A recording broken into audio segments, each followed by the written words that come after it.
পণ্য নেয়ার একটি সহজ পথ ভারত মহাসাগর হয়ে লোহিত সাগর, এরপর সুয়েজ খাল হয়ে ভূমধ্য সাগর, এরপর ইউরোপ। তবে গত অক্টোবর থেকে লোহিত সাগরে পশ্চিমা জাহাজে হামলা করছে ইয়েমেনের হুতি বিদ্রোহীরা। বিশ্লেষকরা বলছেন, হুতি বিদ্রোহীদের আক্রমণের কারণে গত ৩ মাসে সুয়েজ খাল হয়ে বাণিজ্যিক জাহাজের যাতায়াত প্রায় 40% কমেছে।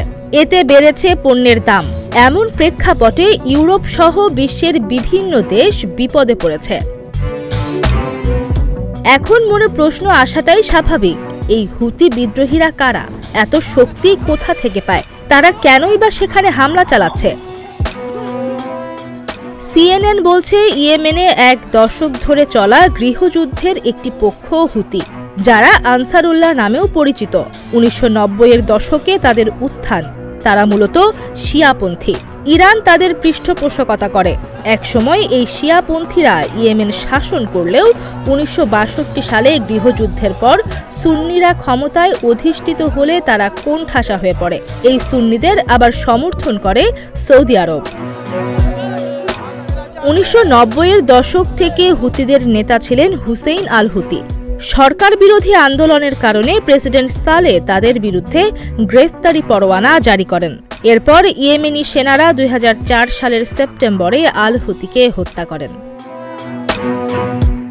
নেতা ছাড়াও আন্দোলন করে সফলতা পায় হুতিরা।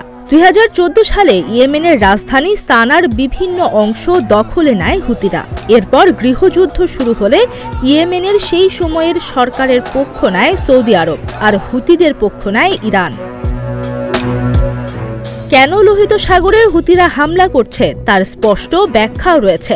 ফিলিস্তিনের স্বাধীনতাকামী হামাস গত 7 অক্টোবর ইসরায়েলে হামলা চালায়। এই হামলার মধ্য দিয়েই মূলত ইসরায়েল ও ফিলিস্তিনের যুদ্ধ শুরু, যা এখনও চলছে। এই যুদ্ধে ফিলিস্তিনকে সমর্থন করে ইয়েমেনের হুতি বিদ্রোহীরা।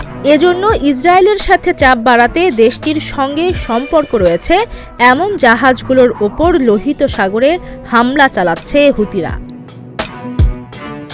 গেল 14 মার্চ আব্দুল মালিক আল হুতি বলেন, এখন থেকে ভারত মহাসাগরে ইসরায়েলের সাথে সম্পৃক্ত জাহাজেও হামলা চালাবে তারা। তাদের মূল লক্ষ্য হচ্ছে ইসরায়েলের সঙ্গে যুক্ত জাহাজকে প্রতিরোধ করা।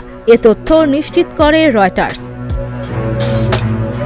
তিনি আরও বলেন, শুধু আরব সাগর, লোহিত সাগর কিংবা এডেন উপসাগরই নয়, ভারত মহাসাগরে চলাচলকারী জাহাজকেও প্রতিরোধ করবে তারা। পাশাপাশি দক্ষিণ আফ্রিকার উত্তমাশা অন্তরীপের দিকে চলাচলকারী জাহাজও হবে লক্ষ্য।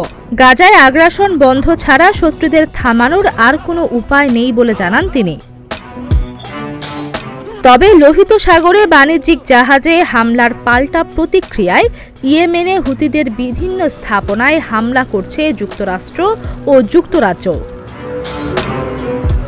এখন দেখার বিষয় হলো পশ্চিমারা কি করে। বিশেষজ্ঞরা বলছেন, যদি হুতিদের বিরুদ্ধে লড়াই করতে ইয়েমেনে যুক্তরাষ্ট্র সেনা পাঠায়, তবে সেখানে যুক্তরাষ্ট্রের পরাজয় হবে। কারণ ইয়েমেনে 9 বছর গৃহযুদ্ধই তার প্রমাণ।